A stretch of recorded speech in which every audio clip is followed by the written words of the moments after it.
ಒಂದು ವೇಳೆ 402 PSI post ಇದ್ದು ಬರೀ 300 ಅಪ್ಲಿಕೇಶನ್ ಹಾಕಿದ್ರಿ ಅಂತಂದ್ರೆ, ಇಲ್ಲ ನಾವು ಕಾರ್ಯಾಗಾರ ಮಾಡಾಕತ್ತೀವಿ ಬರ್ರಿ ನೀವು ಕೋಚಿಂಗ್ ಕೊಡ್ತೀವಿ ಏನಂತೀರಿ?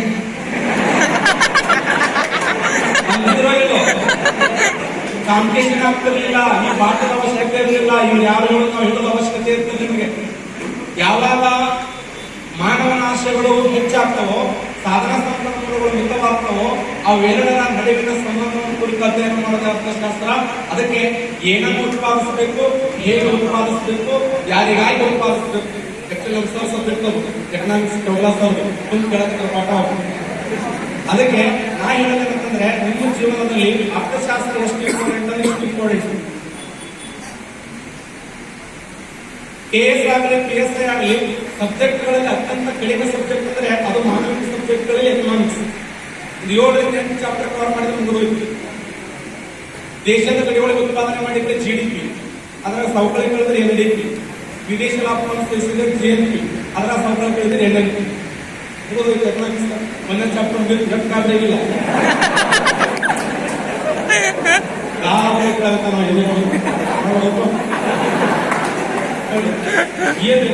ಯಾರು ಜವಾಬ್ದಾರಿ? ದೇಶದ ಗಡಿಯೊಳಗೆ ಉತ್ಪಾದನೆ ಆಗಿದ್ದು ಅದರ ಸವಕಳಿ ಕಳೆದ್ರ NDP, ವಿದೇಶಿ ಲಾಭವನ್ನು ಸೇರಿಸಿದ್ರೆ ಅದರ ಸವಕಳಿ ಕಳೆದ್ರೆ the basic concept of national income ಅಂತ ಕರೀತಾರೆ. ಏನು ರಾಷ್ಟ್ರೀಯ ಆದಾಯದ ಮೂಲ ಕಲ್ಪನೆಗಳು ಅಂತ. ಕೃಷಿ, ಕೈಗಾರಿಕೆ, ಸೇವಾ ವಲಯದ ಮೂಲಕ ಕಳೆದರೆ ಉತ್ಪನ್ನ ವಿಧಾನ, ಭೂಮಿ, ಬಂಡವಾಳ, ಶ್ರಮ, ಸಂಘಟನೆ, ಅವಳ ಭೂಮಿಗೆ ಪ್ರತಿಫಲವಾಗಿ ಗೇಣಿ, ಬಂಡವಾಳಕ್ಕೆ ಬಡ್ಡಿ, ಶ್ರಮಕ್ಕೆ ಕೂಲಿ, ಸಂಘಟನೆಗೆ ಲಾಭ, ಒಟ್ಟು ಗೇಣಿ, ಒಟ್ಟು ಬಡ್ಡಿ, ಒಟ್ಟು ಕೂಲಿ, ಒಟ್ಟು ಲಾಭ ಸೇರಿಸಿದರೆ ಆದಾಯದ ವಿಧಾನ. ಒಂದು ದೇಶದ ಸರ್ಕಾರ ಪ್ರಜೆಗಳು ಮಾಡಿದ ಖರ್ಚು ವೆಚ್ಚಗಳ ಮೂಲಕ ಆದಾಯ ಅಳತೆ ಮಾಡಿದ ವೆಚ್ಚದ ವಿಧಾನ. ಈ ಜಗತ್ತಿನ 3 ವಿಧಾನಗಳಾದವೆ: ಉತ್ಪನ್ನ ವಿಧಾನ, ಆದಾಯದ ವಿಧಾನ, ವೆಚ್ಚದ ವಿಧಾನ. ಮುಗಿದೋಯ್ತು. ಭಾರತ ದೇಶ ಉತ್ಪನ್ನ ವಿಧಾನ, ಅಮೆರಿಕ ದೇಶ ವೆಚ್ಚದ ವಿಧಾನ, ರಷ್ಯಾ ದೇಶ ಆದಾಯದ ವಿಧಾನ. ಒಂದು ಕುಟುಂಬದಲ್ಲಿ 4 ಜನ ಇರ್ತಾರೆ. ಎಷ್ಟು ಜನ? ಒಬ್ಬರು ತಂದು ಹಾಕೋರು, ಒಬ್ಬರು ಮಾಡಿ ಹಾಕೋರು, ಇಬ್ಬರು ತಿಂದು ಹಾಕೋರು.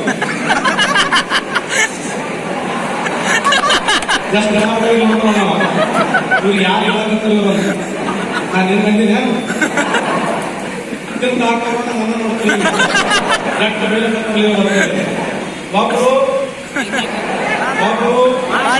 ಒಬ್ರು ತಂದು ಹಾಕೋರು, ಒಬ್ರು ಮಾಡಿ ಹಾಕೋರು, ಇಬ್ಬರು ತಿಂದು ಹಾಕೋರು.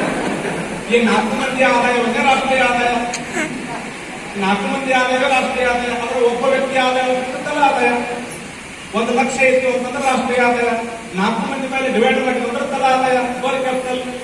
ಒಟ್ಟು ರಾಷ್ಟ್ರೀಯ ಆದಾಯವನ್ನು ಆ ದೇಶದ ಒಟ್ಟು ಜನಸಂಖ್ಯೆಯನ್ನು ಭಾಗಿಸಿದ ತಲಾ ಆದಾಯ.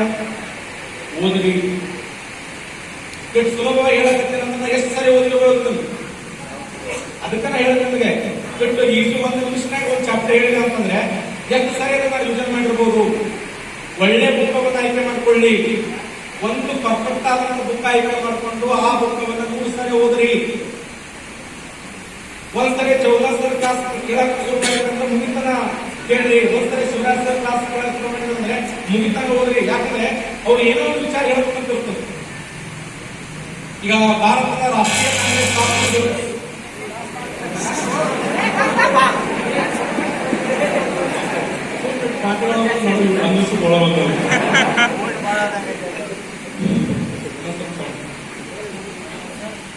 ಒಂದು ಚಾಪ್ಟರ್, ಒಂದು ಬುಕ್ ಆಯ್ಕೆ ಮಾಡ್ಕೊಂಡ್ರೆ ಆ ಬುಕ್ ಅನ್ನು 3 ಸರಿ ಓದ್ರಿ. ಒಂದು ಒಳ್ಳೆ ಕ್ಲಾಸ್ ಅನ್ನ ಸೆಲೆಕ್ಟ್ ಮಾಡ್ಕೊಂಡ್ರೆ ಆ ಕ್ಲಾಸ್ ಮುಗಿತನ ಕೇಳ್ರಿ. ಯಾಕೆ? ಆ ಪುಸ್ತಕದಲ್ಲಿ ಲಾಸ್ಟ್ ಮಿನಿಟ್ ಒಳ್ಳೆ ಕ್ವಾಲಿಟಿ ಇರ್ಬೋದು. ಬಿಟ್ಟು ಬಿಡ್ಬೇಕು. ಮಾಡ್ಕೊಂಡ್ಬಿಡು ನೋಡಿಲ್ಲ ಪಾಠ ಕೇಳಿದ ಜೀವನದಾಗ ಭಯಂಕರ ಆಡ್ತಾರು. ಅವು ಮನೆ ಮುಚ್ಚಿ ಬಿಡ್ತಾವು. ಯಾಕಡೆ ಸುತ್ತಾಗಲ್ಲ ಇವು ಜೀವನದಾಗ. ಬೇಕಾದಂತ ಹೇಳಕ್ಕೆ ಇವ್ ಸುಮ್ಮನೆ ಯಾರು ಒಂದು ಕ್ವಶನ್ ಕೇಳ್ತಾನೆ. ಒಂದು ಕ್ವಶನ್ ಕೇಳಿದ ತಕ್ಷಣ ನಾವು ಆನ್ಸರ್ ಹೇಳಿಲ್ಲ ಅವ ಏನಂತಾನ, ಇದೇ ಹೇಳಕ್ ಹೋಗ್ಲಾಗ ಮುಂದೆ ಪಾಸ್ ಆದ್ಮಿ ಅಂತ. ಇವು ಭಾಳ ಡೇಂಜರ್. ಇವು ಕೆಲವು ವಿಚಾರಗಳೇನಂತಂದ್ರೆ ಓದ್ಬಿಟ್ಟು ಚಿಂತೆ ಮಾಡಿ ಸತ್ತೋತಾವ. ಓದಂಗೆ ಇರೋದು ಅಕ್ಷರ ಲಗ್ನದ ಓದಾಗ ಓದಬೇಕಪ್ಪ ಅನ್ಸೋದು. ಯಾರೋ ಅವ್ರು PS ಬಂದ ತಕ್ಷಣ ಅವನ ಲಾಭ ಅನಿಸೋದು. ಅವ್ರು ಯಾರೋ ಅವ್ರನ್ನ ಒಂದ್ ಕೈ ಎಬ್ಬೆ ನೋಡಿ ಬಿಡಬೇಕು. ನಿಮ್ಮ ನಿರ್ದಿಷ್ಟವಾದಂತಹ ಗುರಿ, ನಿಮ್ಮ ನಿರ್ದಿಷ್ಟವಾಗಿರುವಂತಹ ಏನಾದರೂ ಗುರಿ, ಆ ಗುರಿ PSI ಆಗಬೇಕು ಅಂತಂದ್ರೆ ಆ PSI ನಿಮ್ಮ ಸಿಲೆಬಸ್ ಇರಬೇಕು. ಆ PSI ಸಂಬಂಧಪಟ್ಟಂತ ಎಲ್ಲಾ ಬುಕ್ಗಳು ನಿಮ್ಮ ಮುಂದೆ ಇರಬೇಕು. ಒಂದು ರೂಮ್ನಾಗ 15ಕ್ಕಿಂತ ಜಾಸ್ತಿ ಬುಕ್ ಇರಬಾರ್ದು. 15ಕ್ಕಿಂತ ಜಾಸ್ತಿ ಬುಕ್ ಇತ್ತು ಅಂದ್ರೆ ನಿಮ್ಗೆ ನೌಕರಿ ಆಗಲ್ಲ. ಸರ್ ಕರೆ ಹೇಳಕತ್ತಲ್ಲ 300 ಕಿಲೋಮೀಟರ್ ಎಲ್ಲ ಹೋದ್ ಮತ್ತ ಅಲ್ಲ. ಒಂದು ರೂಮ್ನಾಗ 15 ಪುಸ್ತಕ, ಒಂದು ಸಬ್ಜೆಕ್ಟ್ ಒಂದು ಪುಸ್ತಕ ಸಾಕು. ಒಂದು ಪುಸ್ತಕ, ಅತ್ಯುತ್ತಮವಾದ ಒಂದು ಕ್ಲಾಸ್, ಒಂದು ಒಳ್ಳೆ ಮ್ಯಾಗ್ಜಿನ್, ಒಂದು ಒಳ್ಳೆ ಪೇಪರ್ ರಿವಿಷನ್ ಮಾಡ್ರಿ. ಜಾಸ್ತಿ ಕರ್ನಾಟಕದ ಎಲ್ಲಾ ಪುಸ್ತಕವ್ರಿ ಹತ್ತಿಮಣಿ ವಿಧಿ ಅಸ್ಪೃಶ್ಯ ಸುಧಾರಣೆ ಹೇಳ್ತಾರೆ.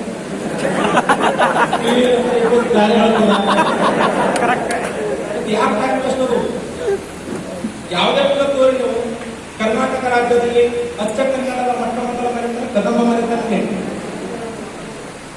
ಲೋ ಲೆವೆಲ್ ಬುಕ್ ಆಯ್ಕೆ ಮಾಡ್ಕೊಳ್ಬೇಡ್ರಿ. ಹೈ ಕ್ವಾಲಿಟಿ ಪುಸ್ತಕ ತೋರಿ.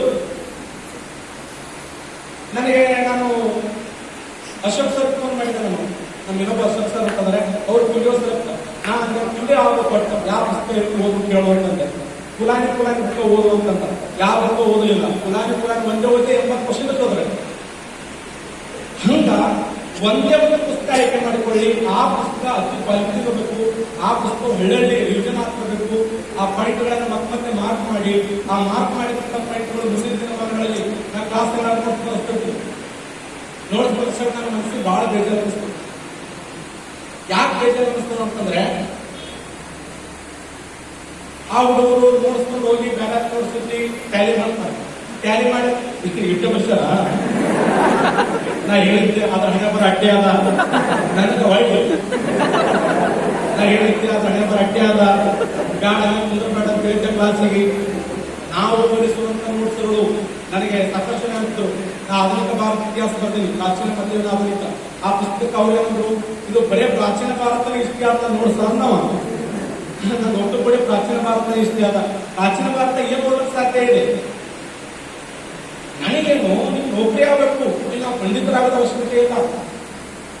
ಎಲ್ಲ ಸಬ್ಜೆಕ್ಟ್ ಕವರ್ ಮಾಡಬೇಕು. ಯಾವ ಶಿವರಾಜ್ ಸರ್ ಓದಲಿ, ನಾವು ಓದಲಿ, ಚೌಕ್ಲಾ ಸರ್ ಓದಲಿ, ಅಥವಾ ನೀವು ಯಾರಾದ್ರೂ ಉಪನ್ಯಾಸಕಾರ ನೀವು ಓದಲಿ, ಕಡಿಮೆ ಅವಧಿಯಲ್ಲಿ ಹೈಯೆಸ್ಟ್ ಅಂಕಗಳನ್ನು ಗಳಿಸಿ ಬೇಗ ಲಿಸ್ಟ್ನ ಹೆಸರು ಬಂದು ಪಟ್ಟನೆ ಯಾರಿಗೆ ಹೇಳಲಾರ ಹೋಗ್ಬೇಕು.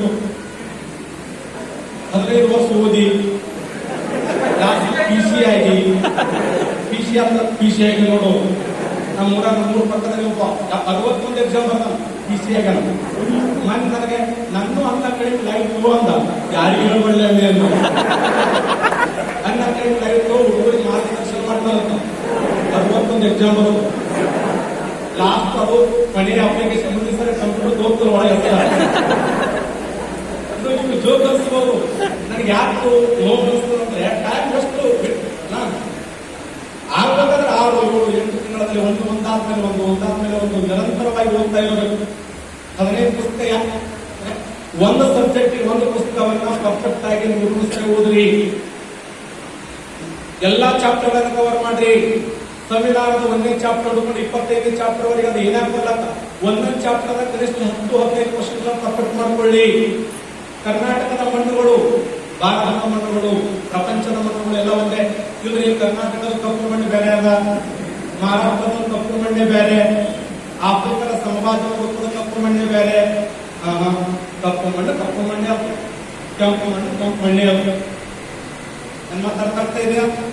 ಅದಕ್ಕೆ ಒಂದು ಮಣ್ಣಿನ ಚಾಪ್ಟರ್ ಆಯ್ಕೆ ಮಾಡ್ಕೊಂಡ್ರೆ ಅಂದ್ರೆ ಆ ಮಣ್ಣಿನ ಚಾಪ್ಟರ್ ಅಂದ್ರೆ 15 ಕ್ವಶನ್ ಕೇಳಿರ್ತಾನೆ. ಓಲ್ಡ್ ಕ್ವಶನ್ ಪೇಪರ್ ಟಚ್ ಕೊಡ್ಬೇಕಲ್ಲಿ. ಏನ್ ಕೇಳಿರ್ತಾನೆ? ಯಾವ ಮಣ್ಣನ್ನ ರೇವೆ ಮಣ್ಣು ಎನ್ನುವರು, ಮೆಕ್ಕಲು. ಯಾವ ಮಣ್ಣನ್ನು ರೆಗೂರ್ ಎನ್ನುವರು.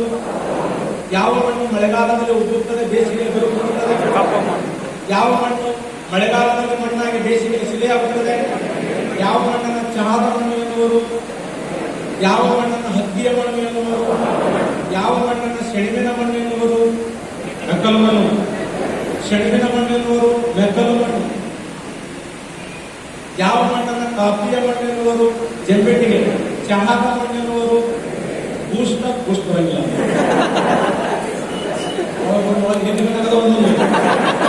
ಏನು ಬಂದ್ರೆ ಕನ್ನಡ ಬಿದ್ದು ಹೋಗ್ಬಿಟ್ಟಿವ ಪ್ರಚಾರದಾಗ ತಮ್ಮ ಗಾಳಿನ ಹಾಡ ಪಾಠ ನೀವು ಪಾಠ ಕೇಳಿದ್ರೆ ಹಾಡ ಭಕ್ತರಿಗೆ ಹೋದ್ರ ರಾತ್ರಿ 9ರಿಂದ 10 ಹೇಳ್ರಿ 9ರಿಂದ 10 ಹೇಳ್ರಿ ಯಾಕೆ ನಂಗೆ ಹಿಂದಿ ಗೊತ್ತಿಲ್ಲ. ಅವ್ರು ನನ್ನ ಪಾಠ ಕೇಳಿದ್ರೆ ಅವ್ನು ನಿಜ ಸಂಸ್ಕೃತ ಗುರಿಗಳು ಅದಾವ ನೋಡಿ. ಅದಕ್ಕೆ ದಯವಿಟ್ಟು ಸ್ನೇಹಿತರೆ, ನೀವು ಯಾವ ಎಕ್ಸಾಮ್ ಅನ್ನ ಆಯ್ಕೆ ಮಾಡ್ಕೋತಿರಲ್ಲ ಆ ಎಕ್ಸಾಮ್ ಸಂಬಂಧಪಟ್ಟಂತೆ ಸಿಲೆಬಸ್ ನಿಮ್ಮ ಕಡೆ ಇರಬೇಕು. ಆ ಎಕ್ಸಾಮ್ ಸಂಬಂಧಪಟ್ಟಂತೆ 10 ರಿಂದ 15 ವರ್ಷಗಳ ಓಲ್ಡ್ ಕ್ವಶನ್ ಪೇಪರ್ ನಿಮ್ಮ ಕಡೆ ಇರಬೇಕು. ಟೈಮ್ ಟೇಬಲ್ ಪ್ರಕಾರ ಸ್ಟಡಿ ಮಾಡಬೇಕು. ಯಾವ ಸಬ್ಜೆಕ್ಟ್ ಹೆಚ್ಚಿನ ಸಮಯ ಕೊಡಕ್ ಹೋಗ್ಬೇಡ್ರಿ, ಯಾವ ಸಬ್ಜೆಕ್ಟ್ ಕಡಿಮೆ ಸಮಯ ಕೊಡಕ್ ಹೋಗ್ಬೇಡ್ರಿ. ಪ್ರಾಚೀನ ಭಾರತ ಇತಿಹಾಸವನ್ನು 15 ಓದುವುದು, 1 ತಿಂಗಳು ಓದೋ ಬದಲಾಗಿ ಅದನ್ನ 8ರಿಂದ 10 ಓದಿ ಪರ್ಫೆಕ್ಟ್ ಆಗುವಂತ ಪ್ರಯತ್ನ ಮಾಡಿ. ಸಿಂಧು ನಾಗರಿಕತೆ, ವೇದ ನಾಗರಿಕತೆ ಇಂಪಾರ್ಟೆಂಟ್ ಪಾಯಿಂಟ್ಗಳು ಇರ್ತವೆ. ಓಲ್ಡ್ ಎಕ್ಸಾಮ್ ಏನ್ ಕ್ವಶನ್ ಕೇಳ್ಯಾನೆ ಅದನ್ನ ಕ್ವಶನ್ ತುಂಬಿಕೊಂಡು ಓದ್ರಿ. ಇಲ್ರಿ ನಾನು ಸಿಂಧು ನಾಗರಿಕತೆ 1 ತಿಂಗಳು ಓದಿವಿ ನೋಡಿ ನಾವು ಒಂದು ಕ್ವಶನ್ ಬರಲ್ಲ ನಾಳೆ. ಇಲ್ರಿ ವೇದ ನಾಗರಿಕತೆ ಸ್ಟಾರ್ಟ್ ಮಾಡೀನಿ ಅದೊಂದು ತಿಂಗಳು ಓದು ಗೊತ್ತು ಮಾಡೀನಿ, ಮುಂದೆ ಮೌರ್ಯ ಸಾಮ್ರಾಜ್ಯ ಮುಂದೆ ನೋಡ್ಸೋದು.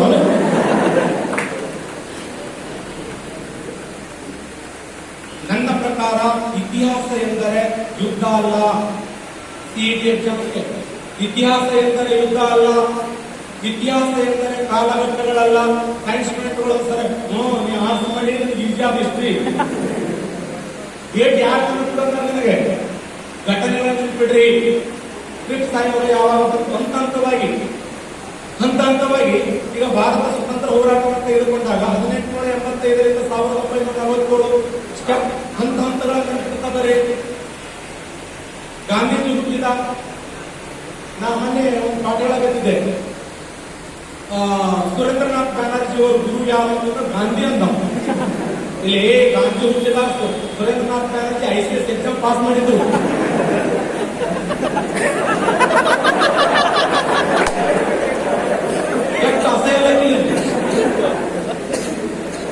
ಹೌದಲ್ಲ, ಮಹಾತ್ಮ ಗಾಂಧಿ ಹುಟ್ಟಿದ್ದು 1869, ICS ಪಾಸ್ ಮಾಡಿ ಸುರೇಂದ್ರನಾಥ್ ಬ್ಯಾನರ್ಜಿ 1869. ಹಂತ ಹಂತವಾಗಿ ನೋಡ್ತಾ ಬಂದ್ರಿ. ಒಂದು ಸ್ಟೆಪ್ ಗಾಂಧಿ ಹುಟ್ಟಿದ, ಶಿಕ್ಷಣ ಪಡ್ಕೊಂಡ, ಆಫ್ರಿಕಕ್ಕೆ ಹೋದ, ಇಂಗ್ಲೆಂಡ್ಗೆ ಹೋದ, ಬ್ಯಾರಿಸ್ಟರ್ ಪದವಿಯನ್ನು ಮುಗಿಸ್ಕೊಂಡ್ ಬಂದ, ಮುಂಬೈನ ಅಪೋಲೋ ಬಂದ ಗಾಂಧಿ. ಅವರನ್ನ ಕೇಳಿದ ಬಹಳ ಖುಷಿ ಆಯ್ತಪ್ಪ, ನೀನು ಎಕ್ಸಾಮ್ ಮುಗಿಸ್ಕೊಂಡ್ ಬಂದಿ, ಸಕ್ಸಸ್ ಆಗಿ ಬಂದಿ, ಚಾಪ್ ಕೊಡ್ಕೊಂತ ಕೇಳಿದ ಗಾಂಧಿ, ಮನೆಗೆಲ್ಲ ಆರಾಮದ ಇಲ್ಲ ಅವು ಸತ್ರುಳಂದಾಗ ಜೀವನದಾಗ ಎಂದೂ ಅಷ್ಟ ಗಾಂಧಿ. ನನಗೆ ಯಾಕೆ ಹೇಳಿಲ್ಲ ನೀವು ಅಪೋಲೋ ಬಂದಲ್ಲಿ, ನನಗೆ ಯಾಕೆ ಹೇಳಿಲ್ಲ, ಇಲ್ಲ ನಿಮ್ಮ ಶಿಕ್ಷಣಕ್ಕೆ ತೊಂದರೆ ಆಗ್ತದೆ, ನೀವು ಮತ್ತೆ ವಾಪಸ್ ಬಂದ್ರೆ ನಿಮ್ಮ ಎಜುಕೇಶನ್ ತೊಂದರೆ ಆಗ್ತದೆ ಅಂತ ಹೇಳಿಲ್ಲ. ಅವಾಗ ಗಾಂಧಿ ಅಂತ ಶಿಕ್ಷಣಕ್ಕಿಂತ ತಾಯಿಗಿಂತ ಶಿಕ್ಷಣ ಮುಖ್ಯ ನನ್ನ ಜೀವನದಾಗ ನನ್ನ ಕರ್ತವ್ಯ. ಯಾಕಂದ್ರೆ ನಾನು ಬ್ಯಾರಿಸ್ಟರ್ ಪದವಿ ಮುಗಿಸುವಂಥದ್ದು ನನ್ನ ತಾಯಿ ಕನಸಾಗಿರ್ತದು. ಆ ಕನಸನ್ನ ಯಾರು ಕನಸು ಮಾಡಿ ಅಂತ ಹೇಳಿ ಗಾಂಧಿ 3 ದಿನಗಳ ಕಾಲ ಕಣ್ಣೀರು ಹಾಕ್ತಾನೆ. ತಂದೆ ಬಂದು ಸಮಾಧಾನ ಮಾಡಿ, ಇಲ್ಲ ನೀವು ಜಾಬ್ ಮಾಡ್ಕೊಂಡಾಗ ಮುಂಬೈ ಮತ್ತು ರಾಜಕೋಟದಲ್ಲಿ ಅಪ್ಲಿಕೇಶನ್ ಹಾಕ್ತಾರೆ. ಒಂದೇ ತಿಂಗಳ ಕಾಲ 3 ಜನ ಸಂಪಾದನೆ ಮಾಡ್ಕೊಂಡ್ರೆ ನಮ್ಮ 100 ದೊಡ್ಡ ವ್ಯಕ್ತಿಗಳು ವಾದ ಮಾಡೋದು ನೋಡಿ ಅಬ್ದುಲ್ಲಾ ಅನ್ನೋ ವ್ಯಕ್ತಿ ಅಂತಾನೆ, ಎಷ್ಟು ಜನ ವಾದ ನನ್ನೊಂದು ವಾದ ಇದೆ ಬರ್ತೇನೆ ಅಂತ ಆಯ್ತು ಬರ್ತೇನೆ ಅಂತೇಳಿ ಆಫ್ರಿಕಾಗೆ ಹೋಗ್ತಾರೆ 1893ರಲ್ಲಿ. ಅಲ್ಲಿ ವಾದ ಮಾಡುವ ಸಮಯದಲ್ಲಿ ನ್ಯಾಯಾಧೀಶರು ತೆಲಂಗಾಣ ರುಮಾಲ್ ತೆಗೆಯುತ್ತಾರೆ. ತಗಂಟ ಗಾಂಧಿ ಯಾಕೆ ತೆಗಿಬೇಕು, ಇಲ್ಲ ನಮ್ಮಲ್ಲಿ ವಾದ ಮಾಡಕ್ಕಿಲ್ಲ ಅಂತೇಳಿ ಒತ್ತಾಯಪೂರ್ವಕವಾಗಿ ರುಮಾಲ್ ಕಳಿಸ್ತಾರೆ. AC ಜೋಡಿಯಲ್ಲಿ ಟಿಕೆಟ್ ಕೊಟ್ಟಿರ್ತಾರೆ, ಟ್ರೇನ್ನಲ್ಲಿ ಕೆಳಗಿಳಿಸ್ತಾರೆ. ಆಫ್ರಿಕಾದ ಡರ್ಬನ್ ಮತ್ತು ಆ ನಟಾಲದಲ್ಲಿ 9 ಗಂಟೆ ರಾತ್ರಿ ಹೊರ ಬರಂಗಿಲ್ಲ. ಯಾಕೆ 30 ಜನ ಹೊರಗಡೆ ತಿರುಗಾಡಬಾರ್ದು, 9 ಗಂಟೆ ನಂತರ ಅವರು ಸುಲಂಗೇರದಲ್ಲಿ ಬದುಕಬೇಕು. ಅದು ಗಾಂಧಿ ಅಂತ ರುಮಾಲ್ ತರಿಸ್ತೀರಿ, ಟ್ರೇನ್ ರಾತ್ರಿ 9 ಗಂಟೆ ನಂತರ ಬಂದ್ರೆ ಫೈನ್ ಹಾಕ್ತೀರಿ, ಸುಲಂಗೇರದಲ್ಲಿ ವಾಸ ಮಾಡಬೇಕು ನಾವು ಅಂತೇಳಿ ಗಾಂಧಿ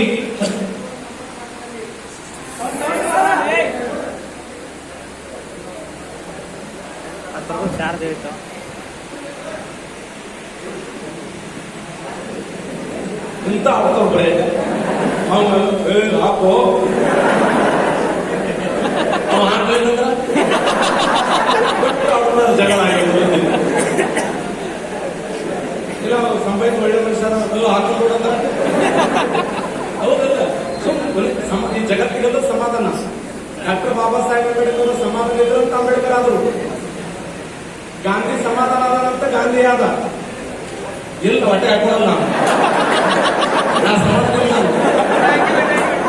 ಹೊಟ್ಟೆ ಹಾಕೊಂಡು ಎಷ್ಟು ದಿನ ಅಂತ ಹಾಕೊಳ್ಳಿ ಹೊಟ್ಟೆ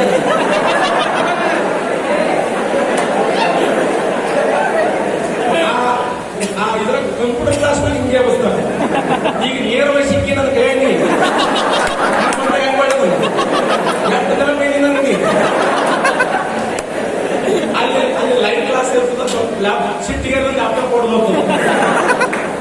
ಆದ್ರೂ ಅಂಕಲ್ ಸುಮ್ಮನೆ ಸಮಾಧಾನ ಮಾಡಿ ಲ್ಯಾಪ್ಟಾಪ್ ಹೊಡೆದ್ರಿ ಅಂತ ಗಾಂಧಿ ತೆಲಂಗಾಣ ತಿಳಿಸ್ತಾರೆ. ಟ್ರೈನಿಂದ ಕೆಳಗೆ ಹಾಕ್ತಾರೆ. ರಾತ್ರಿ 9 ಗಂಟೆ ಹೊರ ಬರಂಗಿಲ್ಲ, ಫೈನ್ ಹಾಕ್ತಾರೆ. ಅದು ಗಾಂಧಿನಿಂದ ಹಿಂಗಾದ್ರೆ ನಾನು ಸುಮ್ಮನಾಗಿಲ್ಲ ಅಂತೇಳಿ ನೋಡಿ 1894ರಲ್ಲಿ ನಟಾಲದಲ್ಲಿ ಇಂಡಿಯನ್ ನಟಲ್ ಕಾಂಗ್ರೆಸ್ ಸ್ಥಾಪನೆ ಮಾಡಿದ. 1899ರ ಬೊಯರ್ಸ್ ಕದನದಲ್ಲಿ ಯುದ್ಧದಲ್ಲಿ ಗಾಯಗೊಂಡ ವ್ಯಕ್ತಿಗಳಿಗೆ ಚಿಕಿತ್ಸೆ ನೀಡಿದ. ಕೈಸರಿತ ಪ್ರಶಸ್ತಿ ಬಂದದ ಅದೇ ಉದ್ದೇಶಕ್ಕಾಗಿ. 1894ರಲ್ಲಿ 1904ರಲ್ಲಿ ಫಿನಿಕ್ಸ್ ಆಶ್ರಮ ಸ್ಥಾಪನೆ ಮಾಡಿದ. 1910ರಲ್ಲಿ ಟಾಲ್ಸ್ಟಾಯ್ ಅನ್ನುವಂತ ಆಶ್ರಮ ಪ್ರಾರಂಭ ಮಾಡ್ತಾನೆ. ಹರ್ಮನ್ ಕಲನ್ಬಾಗ್ ಅನ್ನುವಂತ ವ್ಯಕ್ತಿಯಿಂದ ಎಷ್ಟು ಅಮೌಂಟ್ ಮಾಡಿದ ಅಂತ ಕ್ವಶನ್ ಆಗಿದೆ. ಬರೀ 650 ರೂಪಾಯಿ. 650 ರೂಪಾಯಿ ಇಸ್ಕೊಂಡು ಹರ್ಮನ್ ಕಲನ್ಬಾಗ್ ಅನ್ನುವಂತ ಒಬ್ಬ ಸ್ನೇಹಿತರಿಂದ ಟಾಲ್ಸ್ಟಾಯ್ ಅನ್ನುವಂತ ಆಶ್ರಮ ಪ್ರಾರಂಭ ಮಾಡ್ತಾನೆ ಗಾಂಧಿ. ಓದ್ರಿವೆಲ್ಲ ಇಂಡಿಯನ್ ಒಪಿನಿಯನ್ ಅಂತ ಪತ್ರಿಕೆ ಬರೀತಾನೆ ಗಾಂಧಿ. ಗಾಂಧೀಜಿ ಆಕಸ್ಮಿಕವಾಗಿ ಭಾರತ ದೇಶಕ್ಕೆ ಭೇಟಿ ಕೊಟ್ಟಾಗ ಗಾಂಧೀಜಿ ಅವರು ಪಾಲ್ಗೊಂಡಂತ ಮೊದಲ ಕಾಂಗ್ರೆಸ್ ಅಧಿವೇಶನ ಯಾವುದು? ಕಾಂಗ್ರೆಸ್ ಅಧಿವೇಶನ ಕೇಳಿದ್ರಿ ರಾಂಗ್. 1901ರಲ್ಲಿ ದೀನಶಾ ವಾಚ್ಯವರ ಕಲ್ಕತ್ತಾ ಕಾಂಗ್ರೆಸ್ ಅಧಿವೇಶನದ ಆ ದೀನಶಾ ವಾಚ್ಯವರ ಕಾರ್ಯಕ್ರಮದಲ್ಲಿ ಪಾಲ್ಗೊಂಡಿರ್ತಾನೆ ಗಾಂಧಿ. ಹೊಸ ಹೊಸ ವಿಚಾರಗಳನ್ನು ಓದ್ಕೊಳ್ಳಿ. ಇಲ್ಲ ಒಳ್ಳೆ ಒಳ್ಳೆ ಉಪನ್ಯಾಸಕರ ಕ್ಲಾಸ್ ಕೇಳಿ, ನನ್ನ ಕ್ಲಾಸ್ ಕೇಳ್ರಿ. ಸುರಾಜ್ ಪಲ್ಲೇಶ್ವರ ಕ್ಲಾಸ್ ಕೇಳಿ. ನಮ್ಮ ಹಿಸ್ಟ್ರಿನ ಯಾರು ಚೆನ್ನಾಗಿ ಹೇಳ್ತಾರೆ ನನ್ನ ಕಡೆ ಆ ಕ್ಲಾಸ್ ಕೇಳ್ರಿ. ಒಳ್ಳೆ ಉಪನ್ಯಾಸಕರು ನೋಡ್ಸ್ತೋರಿ, ಪರ್ಫೆಕ್ಟ್ ಮಾಡ್ಕೋರಿ ಸಬ್ಜೆಕ್ಟ್ಗಳನ್ನ. ಲಿಮಿಟ್ ಇದೆ ಸಮಯ. ನೀವು ಒಂದು ವರ್ಷ ಓದೋ ಬದಲಾಗಿ ನಮ್ಮ ಕ್ಲಾಸ್ ಒಂದು ತಿಂಗಳು ಕೇಳಿದ್ರೆ ಸಾಕು. ಎಟ್ಟಂತೂ ಸಾಧ್ಯನೇ ಇಲ್ಲ ಅದು. ಯಾಕಂದ್ರೆ ಮಾರ್ಗದರ್ಶನ ಇಲ್ಲದೆ ಗೈಡೆನ್ಸ್ ಇಲ್ಲದೆ ಏನ್ ಮಾಡಕ್ ಸಾಧ್ಯ ಇಲ್ಲ. ನಮ್ಮ ಫ್ರೆಂಡ್ ಇದ್ದ ಒಬ್ಬ ಒಂದ್ ತಿಂಗಳು ಬರೀ ಗುಂಡಿ ಹಚ್ಚದ ಕಲಿಸಿದ್ರು ಟೇಲರ್. ಎಷ್ಟು ಕಲ್ತಿ ಅಂತ ಕೇಳಿದೆ. ಗುಂಡಿ ಹಚ್ಚಕತ್ತೀನಿ ಇಲ್ಲ ಅಂದ. ಗುಂಡಿ ಹಚ್ಚದ ಅಂತ ಸರಿ ಹಚ್ಚಿ ತೋರಿಸಿದೆ. ನನ್ ಹಚ್ಚಕ್ ಬರ್ಲಿಲ್ಲ, ಅವ ಹಚ್ಚಿಲ್ಲ. ಇಲ್ಲ ಇದು ಟ್ರೈನಿಂಗ್ ಇದೆ ಹಂಗಲ್ಲ. ಇದು ನಾ ಡಿ.ಎಡ್ ಐ ಹ್ಯಾವ್ ಕಂಪ್ಲೀಟೆಡ್ ಡಿ.ಎಡ್ ಮುಗಿಸುವಾಗ ಬರೀ ಬೋರ್ಡ್ ವರ್ಷದ ಒಂದು ವಾರ ನಿಂತಿದ್ದೆ ನಾನು. ಸರ್ ಹೇಳ ಜೀವನ ಹೊಡಿಬೇಕಂದ್ಬಿಟ್ಟು ಏನಂದೆ ಸುಮಾರು ಸ್ನೇಹಿತರು. ಬೋರ್ಡ್ ವರ್ಷದೇ ಒಂದು ವಾರ. ಅದು ಸ್ಕಿಲ್ಗಳೇ. ಬೋರ್ಡ್ ವರ್ಷದ ಒಂದು ಸ್ಕಿಲ್ಲ, ಪಾಠ ಬೋಧನೆ ಆರಂಭ ಮಾಡುವ ಒಂದು ಸ್ಕಿಲ್ಲ, ಅದಾದ್ಮೇಲೆ ಸಿದ್ಧತಾ ಕಾರ್ಯಕ್ರಮ, ಮತ್ತೆ ಮೌಲ್ಯಮಾಪನ ಕಾರ್ಯಕ್ರಮಗಳು. ಹಂಗಂದ್ರೆ ಟ್ರೈನಿಂಗ್ ಇಲ್ಲದ ಈ ಜಗತ್ತಿನಲ್ಲಿ ಏನು ಸಾಧನೆ ಮಾಡಕ್ ಸಾಧ್ಯ ಇಲ್ಲ. ಅದಕ್ಕೆ ಕ್ಲಾಸ್ಗಳನ್ನು ಕೇಳಬಹುದು, ಟ್ರೈನಿಂಗ್ ಇಲ್ಲ ಸರ್ ನಾವು ಸ್ವಂತ ಓದ್ಕೊಂಡು ಮಾಡ್ಕೊತೀವಿ, ಬ್ಯಾಡಲ್ಲ ಓದ್ಕೋರಿ, ಆದ್ರೆ ಸಮಯ ಲೇಟ್ ಆಗ್ತದೆ. ಕಾಂಪಿಟೇಟಿವ್ ಎಕ್ಸಾಮ್ಗಳನ್ನ ಇವತ್ತಿನ ದಿನಮಾನಗಳಲ್ಲಿ ನಿಮಗೆ ತರಬೇತಿ ಅನ್ನೋದು ಬಹಳ ಮುಖ್ಯ, ಕೋಚಿಂಗ್ ಅನ್ನೋದು ಬಹಳ ಮುಖ್ಯ. ಇವತ್ತಿನ ಕೋಚಿಂಗ್ಗಳು ಹೇಗಿದ್ದಾವೆ ಅಂತಂದ್ರೆ ಜಸ್ಟ್ ಫಾರ್ ಬಿಸಿನೆಸ್. ನನ್ನ ಬೆಂಗಳೂರಿಗೆ ಹೋದಾಗ ಒಬ್ರು ಹೇಳ್ತಿದ್ರು, ಇಲ್ಲ 4 ದಿನದಾಗ ನೀವು ಆಧುನಿಕ ಭಾರತ ಇತಿಹಾಸ ಹೇಳ್ರಿ, ಆಧುನಿಕ ಭಾರತ 4 ದಿನ ಹೆಂಗ್ ಸಾಧ್ಯ ಇದೆ. ಈ ತರ ಕಂಡೀಷನ್ ಮೇಲೆ ಕ್ಲಾಸ್ ನಡೀತಾ ಇದ್ದ. ಬಟ್ ನನ್ನ ಕಡಿಮೆಯಲ್ಲಿ ಸಾಕಷ್ಟು ಅನ್ಲಿಮಿಟ್ ಕ್ಲಾಸ್ ಅದಾವೆ. ನೀವು ಫ್ರೀ ಕ್ಲಾಸ್ ಕೇಳಿದ್ರೆ ಧನ್ಯ ಹೋಗ್ಬಿಡ್ತೀವಿ. ಫ್ರೀ ಕ್ಲಾಸ್ ಚೆನ್ನಾಗಿ ಪರ್ಫೆಕ್ಟ್ ಆಗಿ ಕೇಳಿ ಸಾಧ್ಯ ಆದ ಪ್ಲಸ್ ಕ್ಲಾಸ್ ಇಷ್ಟೊಂಡ್ಬಿಟ್ರೆ ನೀವು ಸಾಕು, ಆರಾಮ್ ಈಸಿಯಾಗಿ ನೀವು ಎಕ್ಸಾಮ್ಗಳನ್ನ ಪಾಸ್ ಮಾಡಕ್ ಸಾಧ್ಯ ಇದೆ. ಅದಕ್ಕೆ ಅತ್ಯುತ್ತಮವಾಗಿರುವಂತ ನಿಮ್ಮ ಹುದ್ದೆಗೆ ಸಂಬಂಧಪಟ್ಟಂತ ನೋಡಿ ಗಾಂಧಿ ಸಾಕಷ್ಟು ಇದೆ. ಹಂತ ಹಂತವಾಗಿ ನಾವು ಹೇಳಕ್ ಹೋದ್ರೆ ಒಂದು 15 ನಿಮಿಷ ಮುಗಿಸ್ಬಿಡ್ಬೋದು, ಧ್ವಜಾರೋಹಣ ಹಾರಿಸ್ಬೋದು. ಯಾಕೆ ಆ ಸಬ್ಜೆಕ್ಟ್ ಅಂತಂದ್ರೆ ಓದಿ ಓದಿ ಓದಿ ಓದಿ ಓದಿ ಸಬ್ಜೆಕ್ಟ್ ಹೆಂಗಾಗ್ತಂದ್ರೆ ಇದೇ ಕೂಡ ಇದೇ ಬಂದು 1922ರಲ್ಲಿ ಮಹಾತ್ಮ ಗಾಂಧೀಜಿಯವರು ಮೊದಲ ಬಾರಿಗೆ ನಮ್ಮ ಸಂವಿಧಾನ ಬೇಕಂದ್ರು. 34ರಲ್ಲಿ ಎಂ ಎನ್ ರಾಯ್ ಅವರು ಕಾನೂನುಬದ್ಧವಾಗಿ ಕೇಳಿದ್ರು. 35ರಲ್ಲಿ ಕಾಂಗ್ರೆಸ್ ಕೇಳಿತು. 38ರಲ್ಲಿ ಜವಾಹರ್ಲಾಲ್ ನೆಹರು ಅವರು ಕಾಂಗ್ರೆಸ್ ಅಧಿವೇಶನದಲ್ಲಿ ಬಹಿರಂಗವಾಗಿ ಘೋಷಣೆ ಮಾಡಿದ್ರು. 40ರಾಗ ಅವರೇ ಬಂದರು, ಆಗಸ್ಟ್ ಕೊಡುಗೆ ಕೊಡ್ತೀವಿ ಅಂತ ಹೇಳಿ. 42 ಟ್ರಿಪ್ಸ್ ಆಯೋಗದಲ್ಲಿ ಅವರು ಹೇಳಿದ್ರು, ನೀವು ಡೊಮೇನ್ ಮಾನ್ಯ ಸರ್ಕಾರ ಕೊಡ್ತೀವಿ, ನೀವು ಸ್ವತಂತ್ರ ಕೊಡ್ತೀವಿ, ಸಂವಿಧಾನ ರಚನೆ ಮಾಡಿ ಕೊಡ್ತೀವಿ ಅಂತ ಹೇಳಿ 46ರಲ್ಲಿ ಕ್ಯಾಬಿನೆಟ್ ಆಯೋಗ ಬಂತು. ಆ ಆಯೋಗದ ಪ್ರಕಾರ ನವೆಂಬರ್ 9ನೇ ತಾರೀಕು 1946 ನವೆಂಬರ್ 9ನೇ ತಾರೀಕು ಆ ಡೆಲ್ಲಿಯ ಸೆಂಟ್ರಲ್ ಹಾಲ್ನಲ್ಲಿ ಡಾಕ್ಟರ್ ಸಚ್ಚಿದಾನಂದ ಸಿನ್ಹಾ ಅವರ ಅಧ್ಯಕ್ಷತೆಯಲ್ಲಿ ಮೊದಲ ಸಭೆ ನಡೆಯಿತು. ಅದಾದ 2 ದಿನಕ್ಕೆ ಅವರು ನಿಲ್ಲಿಸಿ ಡಾಕ್ಟರ್ ಬಾಬು ರಾಜೇಂದ್ರ ಪ್ರಸಾದ್ ಅವರು ಆಯ್ಕೆಯಾದರು. ಅದಾದ 2 ದಿನಕ್ಕೆ ನೆಹರು ಅವರು ನಿರ್ಣಯ ಕೈಗೊಳ್ಳಲು ಪ್ರಾರಂಭ ಮಾಡಿದರು, ಪ್ರಸ್ತಾವನೆ ರಚನೆ ಮಾಡಿದರು. ಆ ಪ್ರಸ್ತಾವನೆ ಭಾರತ ಪ್ರಸ್ತಾವನೆ ವಾಪಸ್ ಕೊಟ್ಟಿದ್ದು 1947 ಜನವರಿ 22. ಸಂವಿಧಾನದ ಮೂಲ ಪೀಠಿಕೆಯಲ್ಲಿ ಎಷ್ಟು ಜನ ಓದಿರಪ್ಪ? ಸಂವಿಧಾನದ ಪ್ರಸ್ತಾವನೆ ಏನಿದೆ ಪರ್ಫೆಕ್ಟ್ ಆಗಿ ಓದಿರೋದು. ಭಾರತದ ಪ್ರಜೆಗಳಾದ ನಾವು ಭಾರತವನ್ನು ಜಾತ್ಯತೀತ ಸಮಾಜವಾದಿ ಸಾರ್ವಭೌಮ ಪ್ರಜಾಸತ್ತಾತ್ಮಕ ಗಣರಾಜ್ಯವನ್ನಾಗಿಸಿ ಅದರ ಸಮಸ್ತ ನಾಗರಿಕರಿಗೆ ಆರ್ಥಿಕ, ಸಾಮಾಜಿಕ, ರಾಜಕೀಯ ನ್ಯಾಯವನ್ನು ನೀಡಿ ಅಭಿವ್ಯಕ್ತಿ, ವಿಚಾರ,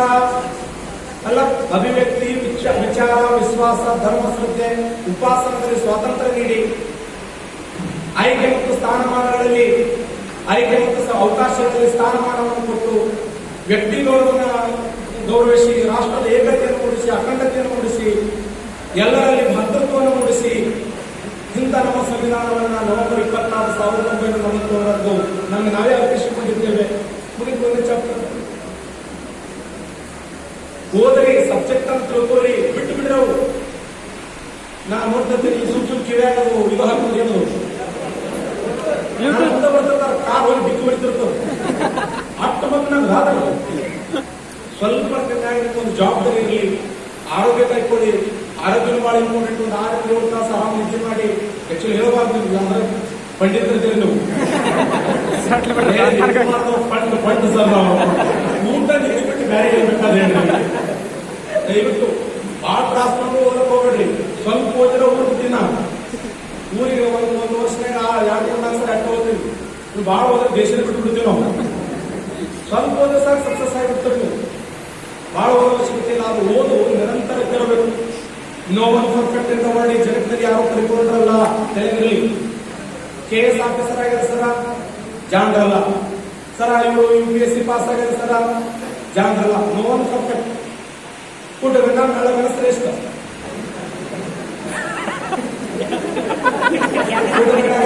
ಮೇಳಗಣ ಶ್ರೇಷ್ಠ. ಒಂದು 50% ಓದ್ಬಿಟ್ಟು ಆಗಿನ ಕಾಲಘಟ್ಟಕ್ಕೆ ಆ ಒಂದು 50-60% ಸೆಲೆಕ್ಟ್ ಆದ್ರೆ ಸಾಕು. ಅವ್ರು ಸೆಲೆಕ್ಟ್ ಆದರು. ಫೇಲ್ ಆದವರೆಲ್ಲ ದೊಡ್ಡರಲ್ಲ, ಯಾವುದೋ ಕಾರಣಾಂತರಗಳನ್ನು ಫೇಲ್ ಆಗಿರ್ತಾರೋ. ನಿಮ್ಮ ಆತ್ಮಸ್ಥೈರ್ಯವನ್ನು ಹೆಚ್ಚಿಸಿಕೊಳ್ಳಿ. ನಿಮ್ಮ ಮೇಲೆ ಒಂದು